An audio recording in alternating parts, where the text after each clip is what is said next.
Hello student, good afternoon to all of you. Myself Poonam Agrawal. Um, Today discuss the topic is pharmacist relations to his professions. तो pharmacist relations to his professions के बारे में जानने से पहले हमने जो भी पहले वीडियो लेक्चर है उसमें ऑलरेडी डिस्कस कर चुके हैं कि फार्मास्यूटिकल कोड ऑफ एथिक्स है क्या और उसमें कौन कौन से एथिक्स फॉलो किए गए हैं, एस्टेब्लिश्ड किए गए हैं और उसे हम कैसे फॉलो करेंगे। तो फार्मास्यूटिकल एथिक्स क्या है? इट इज ए साइंस और फिलोसफी और principles of moral belief to decide what is goods और what is bad and what is right and what is wrong conducted. ठीक है, तो इसमें जो हमारे पीसीआई ने कुछ एथिक्स एस्टेब्लिश किए हैं, उन एथिक्स का वो सब एथिक्स क्या हैं? तो जो एथिक्स एस्टेब्लिश किए हैं वो हैं pharmacist relations to his job, to his trade, to his professions and to his medical professions. तो आज हम लोग ऑलरेडी डिस्कस कर चुके हैं कि to his pharmacist relations to his job में कौन कौन से एथिक्स हैं और ट्रेड में कौन कौन सी एथिक्स है और उसे हम किस तरीके से फॉलो करेंगे। आज हम लोग डिस्कस करने वाले हैं pharmacist relations to his professions. तो इसमें कौन से एथिक्स हैं और इसे हम किस तरीके से फॉलो करेंगे, क्या इसमें रूल रेगुलेशन है। तो pharmacist relations to his profession में मेनली 4 टाइप्स के एथिक्स हैं। First one is the professional vigilance, second one is the law evading professions, third one is the relations with the professional organizations and fourth one is the decorum and proprietary। ठीक है, तो first one is the pharmaceutical professional vigilance. Professional vigilance का मतलब क्या हुआ कि जो भी हमारे लॉ है, हमारे ऑर्गेनाइजेशन से, हमारे प्रोफेशन से, उसके साथ हम ना डिसरेस्पेक्टफुल बिहेव करें और ना किसी को करते हुए देखें। अगर कोई इस तरीके के पर्सन्स हैं जो कि हमारे प्रोफेशंस के बारे में, हमारे लैंड ऑफ लॉ के बारे में डिसरेस्पेक्टफुल बिहेव कर रहा है, तो हमें उसकी अथॉरिटी को, और जो लॉ एवेडिंग अथॉरिटी हैं या हायर अथॉरिटी हैं, उन्हें इमीडिएट उनके नॉलेज में ये लाना चाहिए कि this types persons will be disrespectful behave occurring for law of land.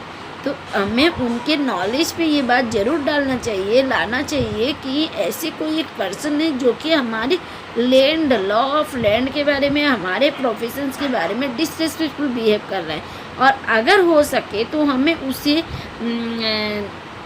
और ना हम डिसरेस्पेक्टफुल करेंगे और ना हमारे जो भी कोवर्कर्स हैं उन्हें करने देंगे। और जितने भी हमारे कोवर्कर्स हैं, फेलोर्स पर्सन्स हैं, फेलोर्स फार्मासिस्ट हैं, उन्हें हम मोटिवेट करेंगे, हमें उनके मोरल डेवलपमेंट करने में हेल्प करेंगे, उनको उनके जो भी नॉलेज है उनकी स्किल को डेवलप करने की कोशिश करेंगे।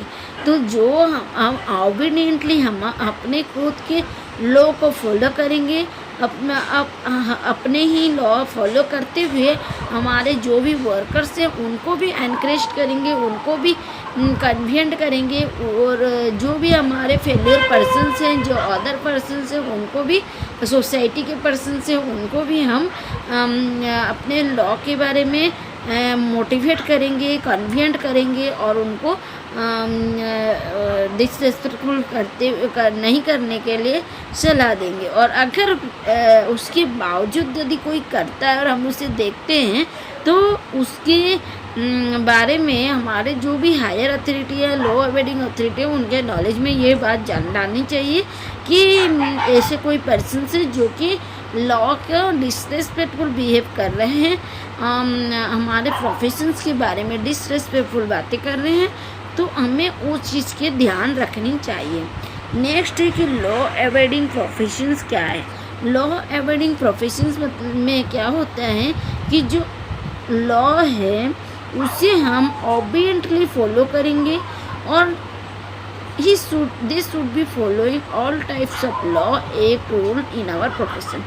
ऑब्वियसली हमारे जो भी प्रोफेशंस हैं कि रूल रेगुलेशंस एक्ट लॉ हैं उन्हें फॉलो करेंगे. This should gain about the law related knowledge related to the food drugs pharmacy health and sanitation. जो भी हमारे हमें जितना हो सके हमारे प्रोफेशंस के बारे में हमारे लॉ के बारे में नॉलेज गेन करना है. तो नॉलेज गेन किस किस प्रोडक्ट्स के बारे में करना है. Mainly it should gain about the law related knowledge related to the food drugs pharmacy health and sanitation. इन सभी क्षेत्र में जितना हो सके उतना ज़्यादा लॉ के बारे में नॉलेज गेन करनी है. Next one is the relations is professions and organization. तो हम अगर कोई भी एक प्रोफेशंस ऑर्गेनाइज करते हैं या कोई ऑर्गेनाइजेशंस डेवलप करते हैं तब हमारे मन में हमारे दिमाग में बहुत सारे एम ऑब्जेक्टिव्स लेके हम उसे डेवलप करते हैं या ऑर्गेनाइज करते हैं.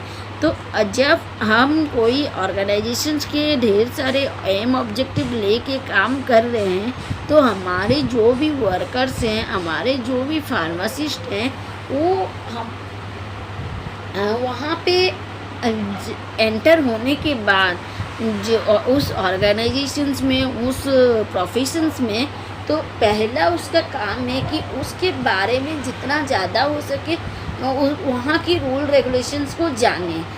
वहाँ के रूल रेगुलेशंस वहाँ की लॉ के बारे में नॉलेज गेन करें. उसके बाद उसने वहाँ पे जो भी हमारे वर्कर्स हैं हमारे फेल्योर फार्मासिस्ट हैं उनकी साइंटिफिक एंड प्रोफेशनल नॉलेज को इम्प्रूव करने की कोशिश करें. And to develop improve their moral value and they should also improve to own moral value. और वहाँ पे एंटर होने के बाद अपने मोरल वैल्यू को डेवलप करने की कोशिश करना चाहिए. और जितना ज़्यादा हो सके ओबियंटली अपने प्रोफेशंस के थ्रू वो अपने लैंड की तरफ लैंड के लिए ही वर्क करना है. और अगर कोई ऐसा है जो कि उसके अगेंस्ट है हमारे कोड ऑफ फार्मास्यूटिकल एथिक्स के अगेंस्ट है तो उसे will not do anything that's against our code of pharmaceutical ethics. तो ऐसा कोई नहीं होना चाहिए जो कि हमारे फार्मास्यूटिकल कोड्स ऑफ एथिक्स के खिलाफ हो. ठीक है. Next one is the decorum and preparatory. Decorum और प्रेपरेटरी में क्या होता है. Pharmacist will not do any types of activity और एक विच इज एफेक्ट और damned in to his own profession. तो जो भी हमारे फार्मासिस्ट हैं या अदर प्रोफेशंस के भी पर्सन्स हैं वो अपने अपने प्रोफेशंस में रह के इस ऐसा कोई एक्टिविटीज नहीं करेंगे कि ऐसा कोई एक्ट काम नहीं करेंगे जिससे कि उनके खुद के प्रोफेशंस डैम्प हो. तो वही रूल रेगुलेशन हमारे फार्मासिस्ट के लिए भी है हमारे फार्मास्यूटिकल डिपार्टमेंट के लिए भी है कि हम अपने डिपार्टमेंट में हम अपने प्रोफेशंस में रह के ऐसा कोई एक्टिविटीज़ ऐसा कोई काम ना करें जिससे कि हमारे खुद की प्रोफेशंस में डैम्ड हो हमारे खुद की प्रोफेशन उसमें सफ़र करे और हमें वहाँ से रिलीफ लेना पड़े. तो इस तरीके की कोई भी एक्टिविटीज़ हमें नहीं करनी है. Next one is the pharmacist relations to his medical professions. तो हम ऑलरेडी डिस्कस कर चुके हैं कि 3 ethics are already discuss. Pharmacist relations to his job, pharmacist relations to his trade and pharmacist relations to his profession. आज और एक last discuss है pharmacist relations to his medical professions. तो pharmacist relations to his medical professions में जो हमारे ethics हैं वो हैं. First one is the limitations of professional activity, second one is the clandestine arrangement, third one is the relation with public. तो limitations of personal activities में क्या होता है कि जो भी हमारे pharmacist under no circumstances takes to medical practice that is diagnosis drugs and prescribe medicine. तो हमारे फार्मासिस्ट का काम क्या है कि मेडिसिन को डायग्नोसिस करना, ड्रग्स डिस्पेंस करना, प्रेस्क्राइबिंग करना, ये उनका काम है। तो अगर हम अपने काम को अच्छे से नहीं करेंगे, हम अपने काम को अच्छे से सर्विस नहीं दे पाएंगे, तो हमारा वर्क्स का कोई रूल ही नहीं रहा, कोई वर्क फॉलोअर नहीं रहे। तो हमें हमेशा ओबिडेंटली हमारे वर्क्स को काम करना है, हमारे काम को वर्क में डेवलप करना है। In emergency he can give first aid to the person. अगर कोई एमरजेंसी आता है तो फर्स्ट एड प्रोवाइड करना है और should not recommended any medical practitioner. और अगर कहीं पे हमको ज़रूरत पड़ रही है कि यहाँ पे मेडिकल प्रैक्टिशनर्स की ज़रूरत है तो उन्हें प्रोवाइड करनी है, रिकमेंडेड करनी है। नहीं तो पहले जितना हो सके हमें फर्स्ट एड से उसे रिलीफ दिलानी है, फर्स्ट रिकमेंडेड नहीं करनी है, ठीक है। Next one is the clandestine arrangement.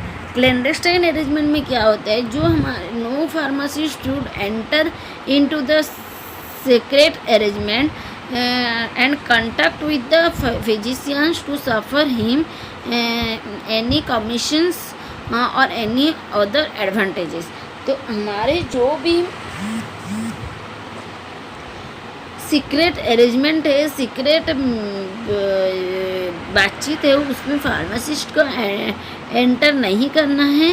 और अगर कोई कंट्रैक्ट हो रहा है तो फिजिशियन से या किसी से, तो उसे ऑफर या कमीशंस या एडवांटेजेस, एनी अदर एडवांटेजेस नहीं देना है, जिससे कि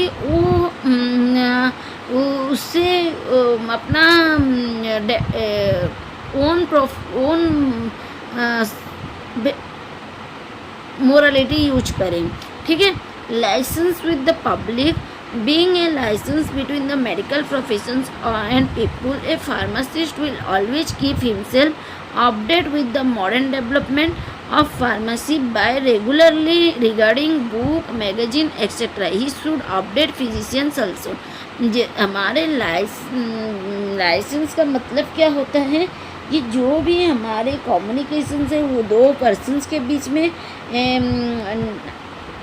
वो कम्युनिकेशंस आइदर वो मेडिकल प्रोफेशंस और पीपल के अंदर हो, या फार्मासिस्ट मेडिकल प्रोफेशंस के अंदर हो, या पीपल के अंदर हो, जो भी हमारे कम्युनिकेशंस हैं, a pharmacist will always keep himself update with the modern development of pharmacy.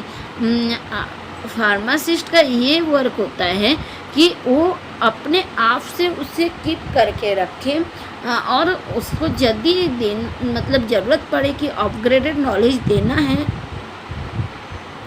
हमारे फार्मेसी के लिए, मॉडर्न डेवलपमेंट फार्मेसी के लिए, तो उसको वो वहाँ पे ज़रूर अपना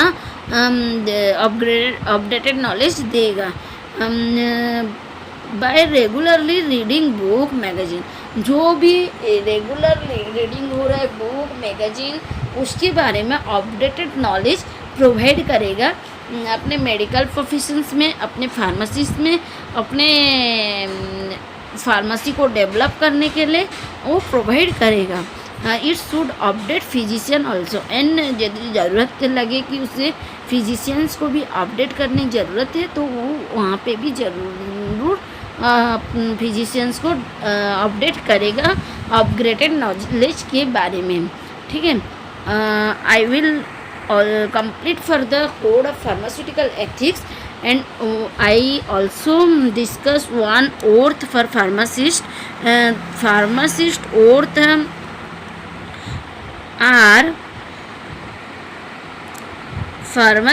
oath are given below the pharmacist oath, which should be taken without hesitations by young and potential pharmacists. I swear by the Code of Ethics of Pharmacy Council of India in relation to commodity and shall act as an integral part of healthcare team. I shall uphold the law and standards governing my professions. I shall strive to protect and enlarge my knowledge to contribute to the advantages of the pharmacy and public health. I shall follow the systems which I consider best for pharmaceutical care and counseling of the patient. I shall endeavor to discover and manufacture drugs of quality to alleviate suffering of the humanity. I shall hold in confidence the knowledge gained about the patient in connections with my professional practice, and never divulge or secret private information never be disclosed unless complained to do so by the law. I shall associated with the organizations having their the objective for betterment of the professions of pharmacy and may contribute to carry out the work of those organizations.